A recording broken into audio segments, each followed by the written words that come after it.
My AC/DC concert ticket turned out to be fake. The offer from the old man next to me changed my life. Every time I tell this story, people can't believe it. And what happened that night became the biggest turning point in my 26-year-old life. It all started with that damn ticket seller. November the 90s. AC/DC was coming to New York. When I heard they were going to play at Madison Square Garden, I was ecstatic. It was my dream to hear Brian Johnson's voice and those legendary guitar riffs live. Back then, there was no internet, you know. Tickets were sold by phone and at ticket booths. I was just a guy living in a small apartment in Queens, trying to get by. I did all kinds of jobs to make money. On the first day, the phone lines were jammed, and the tickets sold out in minutes. Desperate, I called every ticket booth in the city. And I couldn't find any tickets. That's when Danny, whom I met around that time, stepped in. Danny worked at a music store in the West Village. He was middle-aged, slightly overweight, and always wore rock t-shirts. "Don't worry, buddy," he told me. "I have friends who know how these things work. I can get you VIP tickets." At that time, VIP tickets were $150, an astronomical amount for me. But it was worth it for AC/DC. I trusted Danny because I had talked to him about music for weeks and could see that he really knew his stuff. "Is the ticket guaranteed, Danny?" I asked. "Guaranteed, buddy. Original VIP ticket," he said. I gave him my money. All my savings were gone, but I was happy. Concert day. Excitement at its peak. On Sunday, I couldn't sleep all day from excitement. I was wearing my best clothes, black jeans, an AC/DC t-shirt, and a leather jacket. I felt like a rock star. My ticket looked perfect. High-quality paper, color printing, even a hologram. It said, "Richard Thompson, VIP Section B, Row 5, Seat 12. Everything was going great. I was even listening to AC/DC songs on the subway on my way to Madison Square Garden. I think Thunderstruck had just come out. I was going to hear it live. I had told my friend Mike too. "Dude, I have a VIP ticket. I'll be really close to the stage."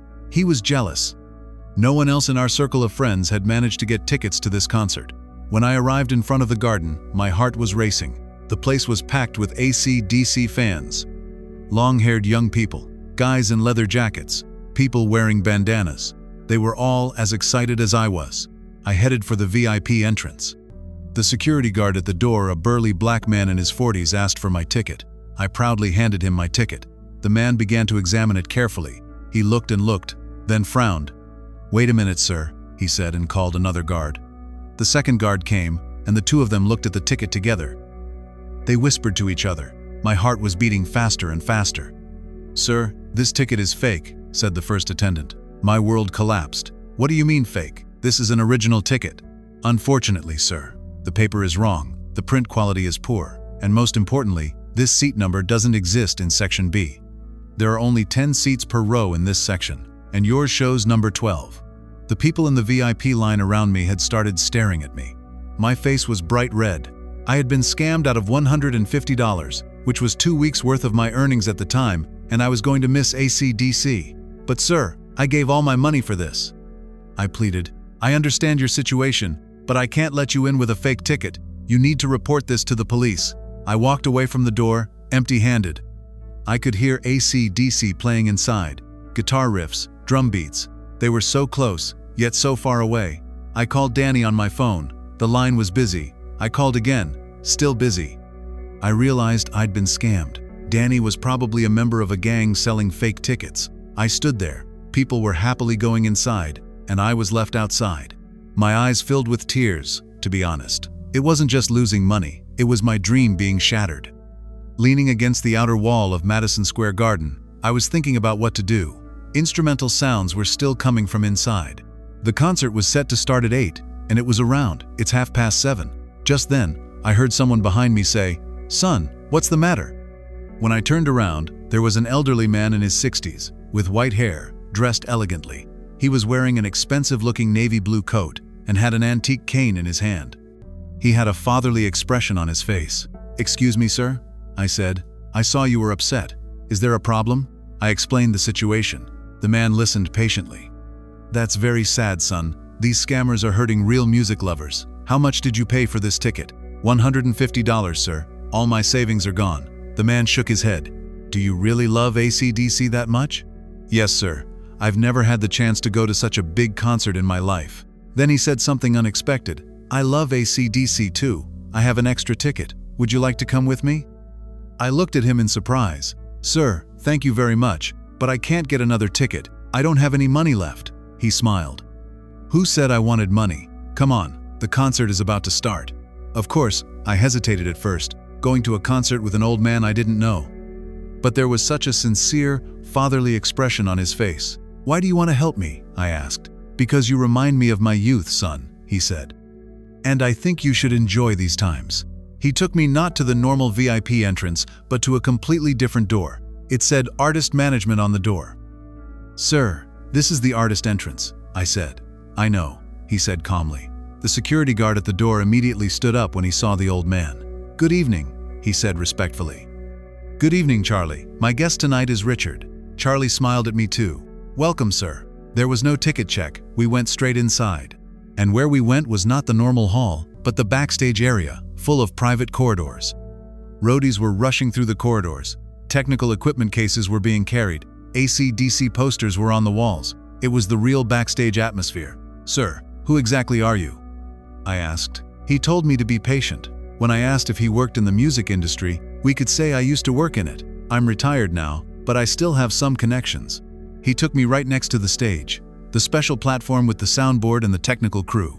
I could see the stage perfectly, but at the same time, I felt like I was part of the stage. Madison Square Garden, with its 20,000 seats, stretched out before me.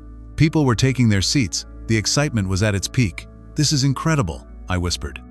How did you manage this? Relationships, Richard. In this industry, everything is based on trust and friendships built over many years. The stage technicians were making final preparations. Amplifiers, drum set, guitars, everything was huge. Have you seen AC/DC before, sir? A few times. They're a great band. They have incredible energy on stage. The lights slowly began to dim. The crowd went wild. And I was at the edge of the stage, about to experience this amazing moment. When darkness fell, the venue went wild, and AC/DC took the stage. They started with Thunderstruck.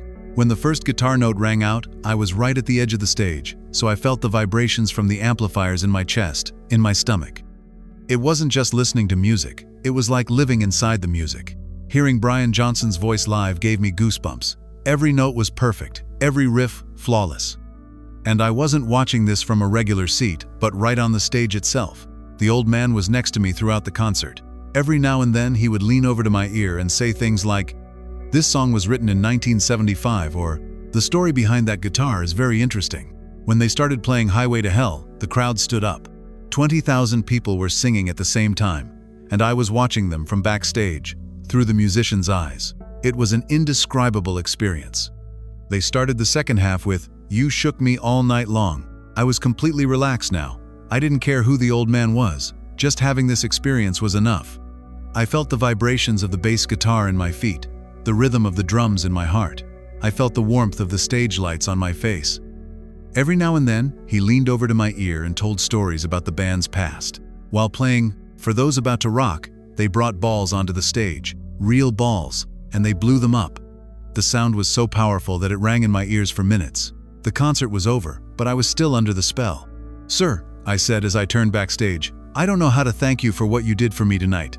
He smiled and said it was nothing. When I tell this story, people sometimes don't believe me. And then, I worked in his studio. Thanks to what I learned, I became a music producer. After that AC/DC concert, my life completely changed, not just career-wise, but in how I viewed life. I realized that sometimes the biggest opportunities come after the biggest disappointments. And now, what I tell every victim of counterfeit tickets is this: don't give up. Because when one door closes, another door always opens. My AC/DC concert ticket turned out to be fake. The offer from the old man next to me changed my life. Every time I tell this story, people can't believe it. And what happened that night became the